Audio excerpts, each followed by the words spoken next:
Yan. Hi guys! So ito pantalon. Try natin itong binili natin. Itong ating sabi nila wrinkle relaxing. So hi guys! Welcome back to sa akin channel mga kabale, mga foxter. So ito gusto yung ating pantalon guys. So ipapakita ko lang sa iyo lapitan. Ayan, try natin to sa gusot. Kung totoo nga itong nabili ko. Kasi pag nagustuhan ko na matatanggal yung mga wrinkles. Ayan, gusot yung pantalon ko guys. Na hindi na tayo magpa-plancha. So, mag-a-additional tayo, bibili tayo. Kasi okay lang siya, mura lang siya guys. So, try natin siya. Sabi nila okay siya eh. So, titingnan natin siya guys kung totoo nga siya. No? So, ang sabi dito, i-spray lang natin siya. Ay, ba't ayaw mag-spray? Do sa spray natin do sa gusot-gusot guys. So, di ko alam kung totoo ito. Kasi kung totoo siya guys, tamang-tama kahit hindi ka na magpa-plancha guys, mga kabale, mga foxter.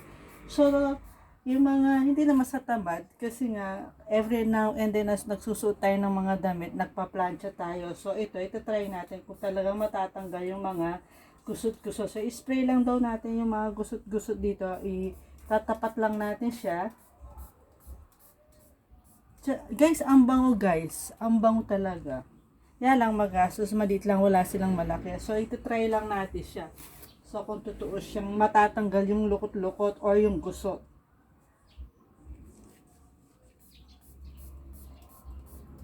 Kung totoo siya, bibili pa tayo ng isa guys.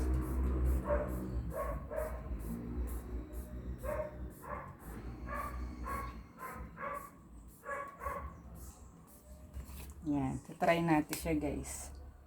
So, tapos, sabi nila kasi pagpag natin. Ewan ko kung totoo siya guys. Pero yung iba naman guys, naaalis naman yung iba. So, ayan. Actually, naaalis naman yung iba guys. Nakikita nyo ba? So, yung iba, ayan. So, ipapatuyuin lang natin siya kung totoo nga siya. So, dapat ginaganon or pagpag lang natin.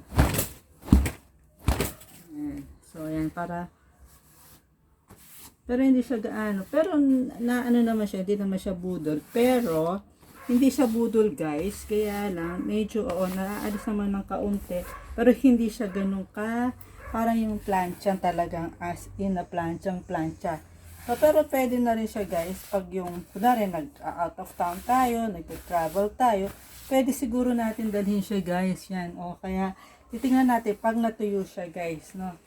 Titingnan natin ilang minuto guys. So para yung hindi gusot. So yan. After ilang minutes guys, so ibabalik po kayo and then ano tawag dito, dodoblehin natin na rin camera kasi hindi ko alam paano gawin yung ano. So, pero pwede na siya guys. Ayan, no? Nawala yung lukot-lukot or yung gusot niya guys. Pero, hindi lang natulad no sa planchang talagang plancha guys. Pero pag siyempre, pag nagtatravel ka, pwede na siguro ito. Pero, patatagalin lang. Kaya, kailangan pagpagin lang na ganun guys. So, ayan. Tignan lang natin mamaya later on after lunch. Titingnan natin to guys. So, yun lang guys.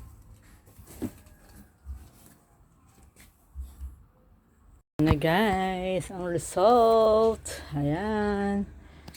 Ito na yung result. So, yan. Wala na yung gusot-gusot or yung ano tawag ito yan, guys. So, yan.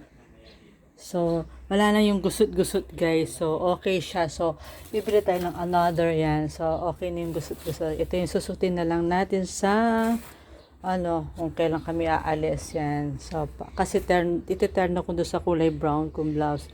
In the meantime, yan. So, okay naman siya. Pero hindi nga lang ganun ka, yung sinasabi ko na tulad nga kanina na sinabi ko guys, makabale, mga foxter, hindi katulad na sa plancha tayo ironing. Pero, okay na rin siya para at least pag sinuot mo, konti na lang yung gusot or yung lukot niya guys. So, anyway, yun lang guys. So, hindi siya budol. Pero, tinry lang natin siya for this video. Itong pangalan ng wrinkle relaxer para at least sakali man maubos siya guys, bibili na lang tayo ng isa pa. Pero in the meantime, ito muna. So, okay naman siya. So, anyway, don't forget to follow, like, and subscribe.